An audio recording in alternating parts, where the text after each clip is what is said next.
சமர் நேயர்களுக்கு அன்பு வணக்கங்கள். இன்னைக்கு நம்ம எதை பத்தி பேச போறோம் அப்படின்னு நம்ம பார்த்தோம்னா, தாவேகா தலைவர் அவர்கள் ஒரு 2 தொகுதிகள்ல போட்டியிட போறார ஒரு தகவல் வெளியாயிருக்கு.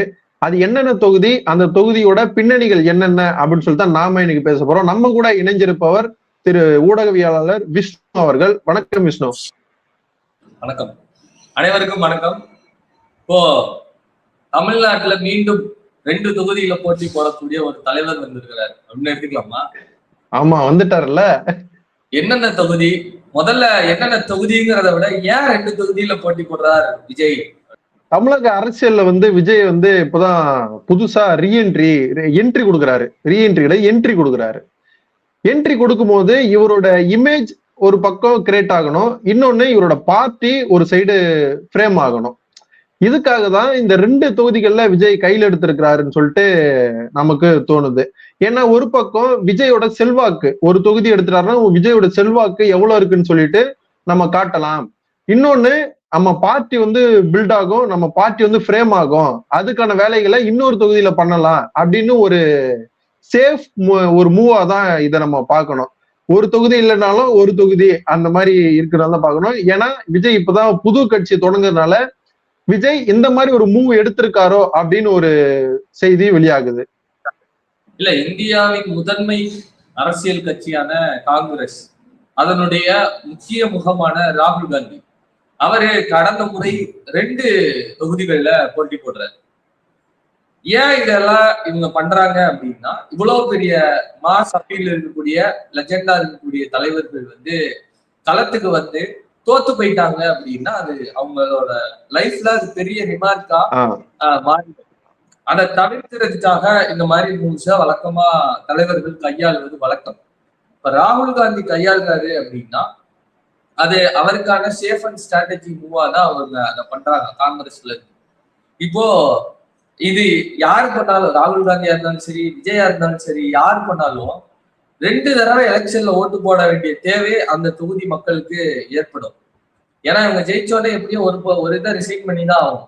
இப்ப ரிசைன் பண்ணிட்டு அந்த தொகுதிக்கு மறுபடியும் ரீஎலெக்ஷன் வச்சுதான் ஆகும்.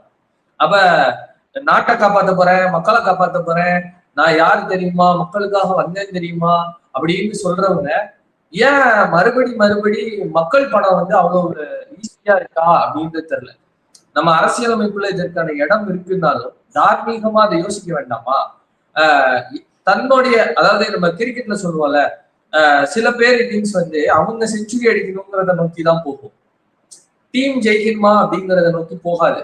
அது மாதிரி சில பேருடைய அரசியல் பயணங்கள் மக்கள் பணம் கேட்டுக்கிட்டு போனா என்ன, அதான் சட்டத்துல இடம் இருக்குல்ல, சட்டத்துல இடம் இருக்கிறதுனால நான் செய்யறேன் அப்படின்னு சொல்லிக்கிட்டு அவங்க ஜெயிக்கணும், அவங்க பேர்ல தோல்வின்னு ஒண்ணு வந்துடக்கூடாதுங்கிறத தவிர்க்கிறதுக்காக இந்த மாதிரியான கூத்தும் காமெடியும் பண்ற மாதிரி அப்படின்னு காமன் மேன் டர்ம்ஸ்லயும் சொல்லலாம் அப்படின்னு தோணுது. இன்னொன்னு, இந்த 2 தொகுதி ஃபார்முலா ஏற்கனவே தமிழ்நாட்டுல கையாண்ட தலைவர்கள் எல்லாம் பார்த்தோம்னா பெரிய பெரிய லெஜெண்ட்ஸ். ஒரே டயத்துல எம்எல்ஏக்கும் நிற்பாங்க, எம்பிக்கும் நிற்பாங்க, 2லயும் ஜெயிப்பாங்க. அப்புறம் எது வேணுமோ அதை கேரி பண்ணிட்டு போயிடுவாங்க. இப்ப நம்ம பேசுறோம் விவாதம் அப்படிங்கிற அடிப்படையில, இல்ல கான்வர்சேஷன் அப்படிங்கிற அடிப்படையில உங்கள்ட்ட ஒரு கேள்வி கேட்கு, ஒருவேளை விஜய் 2லயும் தோத்துட்டாரு, என்ன பண்ணுவீங்க? அது எப்படிங்க அது இப்படிலாம் தோக்க விட மாட்டோம். நீங்க எடுத்தவங்க கவுத்தன்னு சொல்ல முடியாது இல்ல. யாங்களும் நீங்க லெஜெண்ட்னு சொல்றீங்க, எல்லாருமே லெஜெண்ட் போட்டிட்டாங்க அப்படின்னு சொல்றீங்க. எங்காலும் லெஜெண்ட் தான். எவ்வளவு ஒரு 1.5 கோடி பேர் 2 கோடி பேர் கட்சியில இருக்காங்க. 2 தொகுதி மக்களும் பிரச்சனைக்கு பனையூர் வரணுமா? பனையூர் வரும், நாங்க நேரடியா வருவோங்க. நீங்க பனையூருக்குன்னு சொல்லிட்டு நீங்க இப்பதான் நாங்க ஸ்டார்ட் பண்ணிருக்கோம். எங்களுக்கு கத்துக்க நிறைய இன்னும் நேரங்கள் எடுக்கும். அதனால நீங்க எடுத்த உடனே எடுத்தவங்க கவுத்தவன்னு பேசக்கூடாது. நாங்க ஜெயிப்போம், 2 தொகுதியிலும் ஜெயிப்போம். அந்த அளவுக்கு எங்க கெப்பாசிட்டி இருக்கு. அதனாலதான் அந்த 2 தொகுதியை நாங்க தேர்ந்தெடுத்திருக்கிறோம். அந்த 2 தொகுதி என்னன்னு சொல்லிட்டு நீங்களே சொல்லுங்க, அதுவே உங்களுக்கு தெரியும் வெற்றி வாய்ப்பு எந்த அளவுக்கு இருக்குன்னு சொல்லிட்டு. சரி, 2 தொகுதி ரிவீலுக்கு முன்னாடி இன்னொரு கேள்வி கேட்கறேன். 2 தொகுதி தோக்க மாட்டாரு, கண்டிப்பா ஜெயிச்சிருவாரு, ஒன்னும் பிரச்சனை இல்லை. கண்டிப்பா ஜெயிப்பாரு, 100%. முதன்மை சக்தியா தனியா ஜெயிக்க முடியும் அப்படின்னு முதல் மாநாட்டுல இருந்து இன்னைக்கு வரைக்கும் விஜய் பேசிக்கொண்டே இருக்கிறார் தொடர்ந்து. 234 விஜயால ஜெயிக்க முடியும், விஜயோட பிராண்ட் ஜெயிக்கும் அப்படின்னா எதுக்கு விஜய் 2ல நிக்கணும், 1ல நின்று போயிடலாம்ல. அப்ப 234 டெபாசிட் போகுதுன்னு தெரிஞ்சுக்கிட்டதுனால 2 தொகுதியிலயாச்சும் இந்த டெபாசிட்டை காப்பாத்திக்குவோம், ஒரு எம்எல்ஏ வாச்சும் ஆயிடுவோம் அப்படிங்கிற இடத்துக்கு விஜய் நகர்ந்துட்டாரா? அப்படியெல்லாம் சொல்ல முடியாது. அப்படின்னு பார்த்தா நீங்க சொன்ன அந்த லெஜெண்ட்ஸ் எல்லாருமே பெரிய பெரிய இதுல இருக்கவங்க தான், எல்லாத்தையும் தேர்தல நிக்கக்கூடியவங்க தான். விஜய் இந்த 2 தொகுதியில ஏன் நிக்கிறான்னு சொல்லிட்டு அவங்களுக்கு சொன்னதுதான். ஒண்ணு தன்னோட வெயிட்டை காட்டுறதுக்கு, இன்னொன்னு தன்னுடைய கட்சியோட வெயிட்டை காட்டுறதுதான். ஏன் ராகுல் காந்தி நிக்கிறாரு அப்படின்னா, ராகுல் காந்தி ஒரு பெரிய ஒரு ஆளு, ஒரு தலைவர். அவரு நின்னு தோத்துட்டாரு, 2 தொகுதியிலும் தோத்துட்டாரு, நம்ம ஒரு தொகுதியில் நின்று தோத்துட்டோம் அப்படின்னா நம்ம கொஞ்சம் இமேஜ் லோ ஆகும் அப்படின்னு சொல்லிட்டு தான் ராகுல் காந்தி நிக்கிறாரு. ஆனா விஜய் பொறுத்த வரைக்கும் விஜய் இப்பதான் கட்சி ஆரம்பிச்சிருக்காரு. அவரோட கட்சியை இப்ப விஜய் வந்து 234 தொகுதி தனியா நின்னாலும் சரி, எப்படினாலும் சரி, விஜய்க்கு ஒரு ஓட் பேங்க் இருக்கும்ல, அந்த ஓட் பேங்க் தான் விஜய்க்கு கிடைக்குமே தவிர விஜய் எல்லா தொகுதியிலும் ஜெயிப்பாரா அப்படின்னு சொல்றது ஒரு கேள்விக்குறிதான். அது வந்து ஒரு என்ன சொல்றது, அவங்க கட்சிக்காரங்க வேணா சொல்லிக்கலாம் விஜய் ஜெயிப்பாரு அப்படின்னு சொல்லிட்டு. ஆனா விஜய் 2 தொகுதியில் நிக்கிறதுக்கு காரணம் என்ன அப்படின்னு நம்ம பார்த்தோம்னா, ஒண்ணு ஒரு தொகுதியில விஜய் நிக்கிறாரு அப்படின்னா விஜய்க்கு எந்த அளவுக்கு அந்த இடத்துல ஓட் பேங்க் இருக்கு, மக்கள் செல்வாக்கு எந்த அளவுக்கு இருக்குன்னு தெரிஞ்சுப்பாரு. இன்னொரு தொகுதியில் நிக்கிறாருன்னா இன்னொரு தொகுதியில அந்த அளவுக்கு எஃபெக்டான இது போட மாட்டாரு, ஒரு தொகுதியில போடுற மாதிரி ஒரு தொகுதியில போட மாட்டாரு. அங்க வந்து கட்சியை எப்படி நம்ம மேம்படுத்தலாம் அப்படின்னு சொல்லிட்டு தான் பாப்பாரு தவிர, மத்தபடி ஜெயிப்பாரு, ஜெயிக்கிறதும் தோக்குறதும் அப்பாற்பட்ட விஷயம் தான். ஆனா 2 தொகுதியிலும் ஜெயிப்பாரு எங்கால. புரியல எனக்கு. ஒரு தொகுதியில கான்சென்ட்ரேட் பண்ணுவாரா, ஒரு தொகுதியில கான்சென்ட்ரேட் பண்ண மாட்டாரா? சரி, விஜய் தான் எங்க தொகுதி எம்எல்ஏன்னு ஒரு ஆசைப்பட்டு ஒரு 2 லட்சம் பேர் வாக்களிச்சு ஜெயிச்சுட்டாருன்னு வச்சுக்கோங்க ஒரு தொகுதியில. இன்னொரு தொகுதியில அதே மாதிரி விஜய் நமக்கு தான்ப்பா எம்எல்ஏ, நம்ம ஊர் எம்எல்ஏ ஜெயிப்பா அப்படின்னு சொல்றதுக்காகவே மாசா மக்கள் எல்லாம் கூப்பிட்டு ஜெயிக்க வச்சுட்டாங்க. இப்ப எந்த ஊரை தேர்ந்தெடுப்பாரு? இல்ல தமிழ்நாட்டே தேர்ந்தெடுப்பாரு? அதுதான் ஒரு ட்விஸ்ட் என்னன்னா, விஜய் தேர்ந்தெடுக்கிற தொகுதியை பொறுத்து இருக்கு. இப்ப விஜய் தன் சொந்த தொகுதியிலே தேர்ந்தெடுத்தாருன்னா, வின் பண்ணாரு அப்படின்னா சொந்த தொகுதி தான் கண்டிப்பா தேர்ந்தெடுப்பாரு, நான் இந்த தொகுதியில் எம்எல்ஏவா இருக்கேன் அப்படின்னு சொல்லிட்டு. அதனால அப்ப தொகுதி பேரை சொல்லுவோம், அப்ப நீங்க முடிவு பண்ண ஈஸியா. விஜயோட 2 தொகுதிகள் என்னென்ன அப்படின்னா, ஒண்ணு திருச்சி கிழக்கு, இன்னொன்னு விருகம்பாக்கம், ஒண்ணு ஹார்ட் ஆஃப் சிட்டில சென்னை சென்ட்ரல்ல இருக்கக்கூடிய ஒரு தொகுதி, இன்னொன்னு திருச்சியில இருக்கக்கூடிய ஒரு தொகுதி.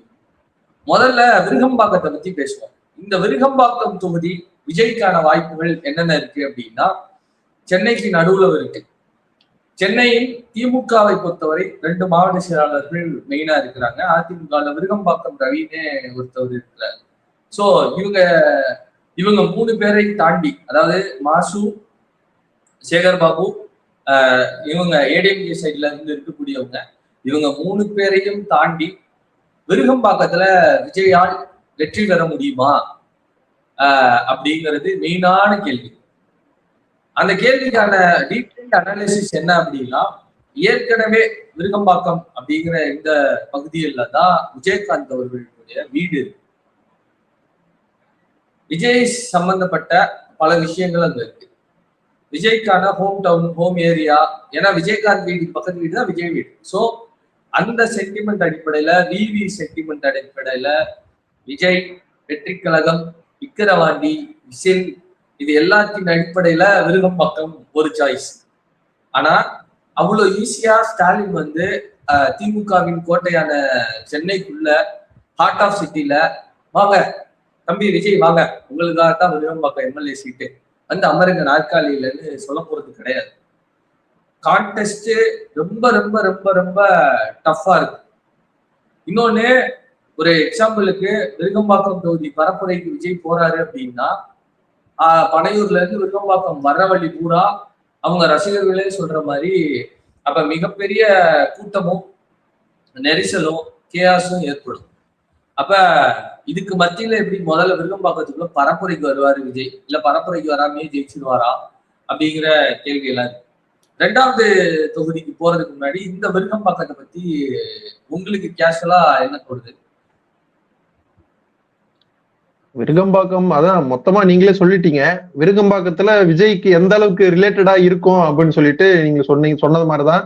விஜய் அங்கேயே இருந்தவர், இது பண்ணவர், அவங்க அம்மா அப்பா அங்க இருக்காங்க அப்படின்னு சொல்லிட்டு நிறைய ரிலேட்டடா இருக்கு. இன்னும் சொன்னீங்க வி சென்டிமெண்ட்னு சொல்லிட்டு, அந்த சென்டிமெண்ட்டுக்கு ஏத்த மாதிரியும் விஜய் வேளச்சேரி வேதாரண்யம் இப்படி போட்டிடுவாரு அப்படின்னு பார்த்தோம்னா விருகம்பாக்கம் எடுத்திருக்காரு.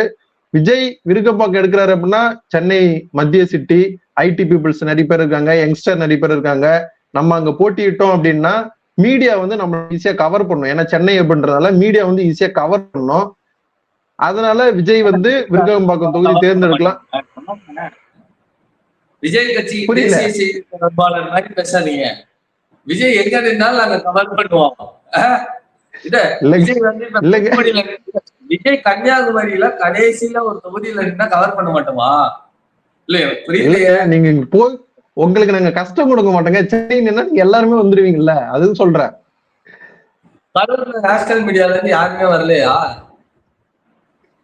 கரூர் இதுங்கெல்லாம் நீங்க டிராவல் பண்ணி வரணும். பச்சை சட்டையை போட்டுட்டு தாவேகா காரனா மாறாதீங்க. தயவு செய்து நடுநிலையா பேசுங்க ஐயா. இந்த மாதிரி நடுநிலை சென்னை சென்டர்ல இருந்தாதான் விஜய் கவர் பண்ணுவான். ஏற்கனவே சென்னைக்கு மிக அருகில் 140 கிலோமீட்டர்ல தான் படையும் இருக்கு. போய் அவங்க கடிச்சது கொதறதெல்லாம் கவர் பண்ணல மீடியால. நாங்க வந்து ஊடகவியலாளர்களை வந்து நாங்க வந்து கஷ்டத்துக்கு உள்ளாக்க மாட்டோம். யாரு எங்களுக்கு ஈஸியா அணுகிற மாதிரி ஒரு நாங்க தொகுதியை பிக்ஸ் பண்ணிருக்கோங்க ஐயா. ரொம்ப சந்தோஷம். அதனால பண்ணிடுவோம். சம்மர்ல சம்மருக்கு தாங்க. இன்டர்வியூ சம்மருக்கு தான் நான் பேசுறேங்க. சரி,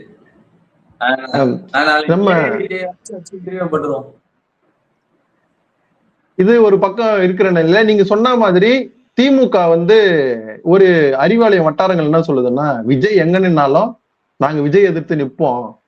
கூட்டணி கட்சிக்கே அந்த தொகுதி நாங்க ஒதுக்குனாலும் அவங்க கிட்ட எப்படியாவது பேசி நாங்க வேற தொகுதி ஒதுக்கிட்டு நாங்க விஜய் நிக்கிற தொகுதியில திமுக காரங்க தான் நிப்போம் அப்படிங்கிற ஒரு தகவல் வெளியாகுது. ஏன் அப்படின்னா 2024 நாடாளுமன்ற தேர்தல் வந்து அண்ணாமலை வந்து கோவை தொகுதியில போட்டிட்டாரு. அதுல வந்து திமுக தான் போட்டிட்டு நாங்க வின் பண்ணுவோம், அப்படி போட்டிடுவோம் அப்படின்னு சொல்லிட்டு செந்தில் பாலாஜி சில வேலைகளை பார்த்து திமுக அங்க கிட்டத்தட்ட 1 லட்சம் வாக்கு வித்தியாசத்துல அண்ணாமலை வந்து தோக்கடிச்சாங்க. இதே பாணியை தான் விஜய்க்கும் கையில் எடுத்துருக்கு திமுக. விஜய் எங்க நின்னாலும், சென்னையில நின்னாலும் சரி, கொளத்தூர் தொகுதியில நின்னாலும் சரி, சேப்பாக்கம் தொகுதியில நின்னாலும் சரி, எங்க நின்னாலும் தமிழக மூளை முடுக்குல எங்க நின்னாலும் அங்க அவரை எதிர்த்து திமுக தான் நிக்கும் அப்படின்னு சொல்லிட்டாங்க. நீங்க வேற அவரை எதிர்த்து திமுக தான் நிக்கும். அதனால திமுகவே இப்படின்னா அதிமுக ஒரு பக்கம், பிஜேபி ஒரு பக்கம், விஜய் இவங்களெல்லாம் கடந்து வர்றது அப்படிங்கிறது ஒரு பெரிய ஒரு மைல்கல்ல கடந்து வர மாதிரிதான் ஒரு இது இருக்கும். அதனால விருகம்பாக்கம் தொகுதி விஜய் வின் பண்ணிடுவாரு. நிறைய செல்வாக்கு இருந்தாலும் சரி, ரசிகர்கள் நிறைய இருந்தாலும் சரி, அந்த ரசிகர்கள் ஓட்டு போடுவாங்க அப்படின்னு நம்பினாலும் சரி, விஜய் அங்க நிக்கிறதுக்கு ரொம்ப கெடுபடியான ஒரு இது இருக்கும். நிறைய என்ன சொல்றது, நிறைய ஒரு போட்டி நிலவும், அங்க கண்டிப்பா நிலவும். அவ்வளவு எளிதில் விஜய்க்கு வெற்றியை யாரும் கொடுக்க மாட்டாங்க அப்படின்னு சொல்லி எடுத்துக்கலாம் விருகம்பாக்கம். இப்ப அப்படியே 2வது தொகுதி விஜயோட டார்கெட்ல இருக்கிற 2வது தொகுதி திருச்சி கிழக்கு.